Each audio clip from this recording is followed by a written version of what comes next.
Mr. Jackson. How do you do, Mr. Jackson? Dearie me, you have got very wet. Thank you, Mrs. Tittlemouse. I'll sit a while and dry myself. I have had a very distressing morning, Mr. Jackson. But now I think it is time for my dinner. Dinner, Mrs. Tittlemouse. The very thing, indeed. The very thing. Cherry stones, Mr. Jackson? They are the last of my winter store, but very good.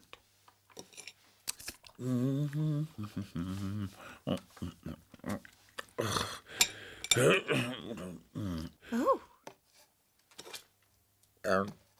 No teeth. No teeth. No teeth. Why, Mr. Jackson, I declare. No teeth?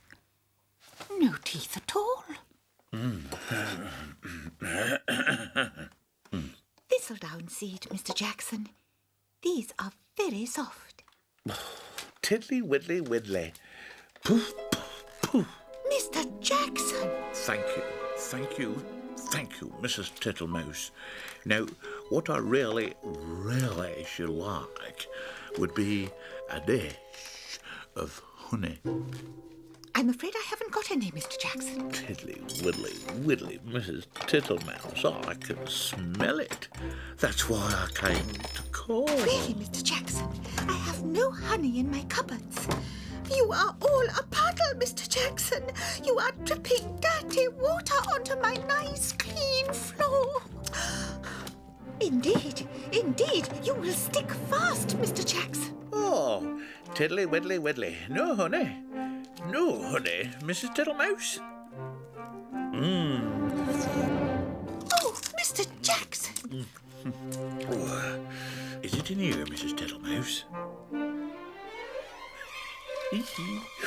Oh, tiddly widdly widdly, Mrs. Tittlemouse, you seem to have plenty of visitors. And without any invitation.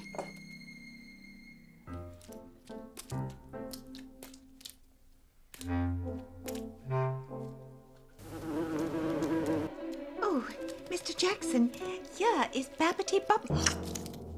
Oh, Mr. Jackson.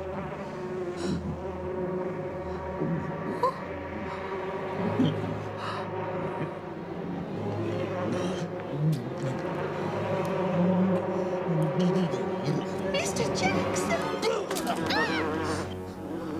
I do not like bumblebees. They are all over bristles. Buzz whiz whiz! I've found the honey, Mrs. Tittlemouse.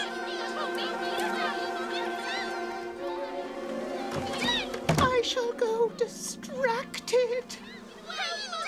Mr. Jackson pulled out the bee's nest and ate the honey. He seemed to have no objection to stings and could not be stopped. So the bees gathered up their pollen bags and flew away to find a quieter place for their nest. Meanwhile, Mr. McGregor had come back to fetch the sack. He carried it off carefully, for he believed the Flopsy bunnies were still sleeping peacefully inside. But if he had looked behind, he would have seen them following at a safe distance. They watched him go into his house, and then they crept up to the window to listen. You're late today. Hope your dinner's not spoiled.